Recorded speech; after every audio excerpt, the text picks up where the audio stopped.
What's up, manga fans? This is Raphael from C Manga, and welcome back to another review of Bleach. This week's chapter 589, The Old and New Trust. So the chapters come out early today on a Tuesday. That's the first time in quite a long time, actually. And funny enough, it's actually Ichigo's birthday today, July the 15th. So happy birthday, Ichigo. I can't really wish for you to have a good one, considering you're in the middle of the war and things are about to get very serious now. Well, at least you had a bit of a comedy and some lull moments in this week's chapter. But yeah, as I said, this chapter was surprisingly long because for a Bleach chapter, it was very informative. I mean, we even had, like, I'd say, quite a few characters in the chapter as well. So yeah, there was quite a bit of discussion. The only thing was I was a bit freaked out by the weird and perverted scale. It really did a do-over and just completely made last week's chapter seem innocent with that remark about Giselle being a man and why even she could figure out why it was a man. But this one was just weird. It was just like, wow, this is some necrophilia crap right there. So yeah, as I said, the chapter starts off with Ichigo, Chad, and Orihime in the cannon that's being prepared by Miuri. Apparently the mad genius is always prepared, and it was apparently told by Urahara that ever since the royal guard came down, he made a carbon copy of the Shiba clan's cannons, basically ready to be used again to go back up there. I say carbon copy because Urahara says that it can only fire once and it will break after that. So it was funny because Urahara's kind of complimenting this guy, saying yes, he's a genius, but I'm still smarter than him. It's like he still has to get in that little point of, yeah, I'm still superior. So after that, there was this whole comedy moment. I'm not going to go too much into it, but it was basically Chad asking Ichigo what does he think of Orihime's outfit, and I can tell from the fans, a lot of people have been talking about that for a while. Yes, her cleavage is showing, it's very revealing. And it wasn't the actual joke about the clothes that made me laugh. It was Ichigo's face. There were so many panels of him going, and it just made me laugh so much because he's like, I'd say derp faces are just hilarious in Bleach. It's always funny when they draw them like less detailed and unserious, and it's like Ichigo's completely gobsmacked of what to say, and he's more or less just said, I think it's a bit revealing.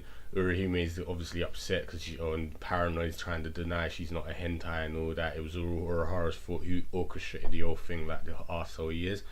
And yeah, this is when someone who hasn't been in the chapter for a while has finally made a return. Yes, Yoruichi finally makes a return, a perverted return though, but she indeed makes a return and pretty much takes out her anger on Ichigo for not complimenting Orihime. It's kind of making me think, are all these people trying to push Ichigo on Orihime? Because I think it's been made clear he's not interested.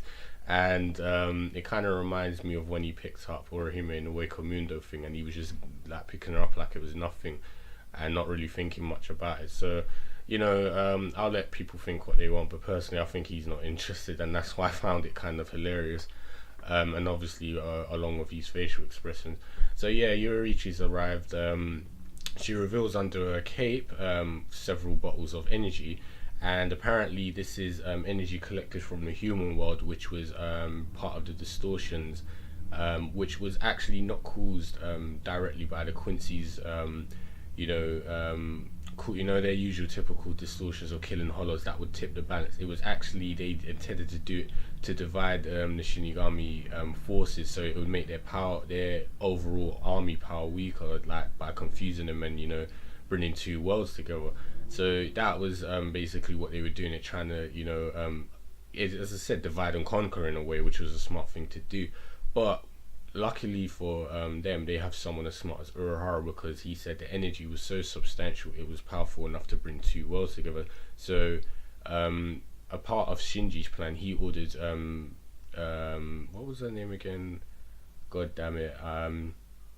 Hiyori, that's it, I nearly forgot. He ordered Hiyori and their team, at which we saw near the beginning of the invasion, to go and collect this energy, as Urahara knew that there was going to be a cannon made, because he's Batman, he knows everything, and that energy is going to be used to fire off the cannon. So it's like everything all works out. Yep, they made the distortion, but we collected the energy powerful enough to power the cannon to fire it back into the Royal Guard. So yes, basically they're getting ready to go to the Royal Guard. It makes me think. I think Ichigo's choice of people to go with him is a bit, lacking, and I feel like this is going to be a disaster. There, when they go up there, something bad is going to happen, and they're either going to get their asses handed to you, or they're going to have to retreat or something. I cannot see this going too well. So we're going back to the Yumachika and Ikaku fight, and they're fighting against Bambi zombie because she's dead, and she's just firing off the reishi bombs that Yumachika seems to figure out straight away. This guy's been a clever clog since last chapter. He's been figuring out everything, even down to revealing Giselle's true gender of him being male. And it's just like, how the hell was he figuring all this all out? He figured out that they weren't actually bombs. It was, as we know, reishi that makes everything it touch explode. So Ikaku and his straightforward self is just being like, okay, so we can't cut them, I'm just gonna dodge them, and he turns around and charges towards it, and it just makes me laugh. That's typical 11th division squad's mentality: charge and cut the crap out of them, literally what he said. So Yumachika uses a new Hado devil art.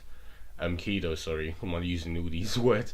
Yeah, he uses a new Kido, Hado 57, and apparently it levitates stuff, and he used that to basically give Ikaku cover while the reishi bombs hit the thing, so it wouldn't hit him, and that gave him enough cover to get close to Bambietta.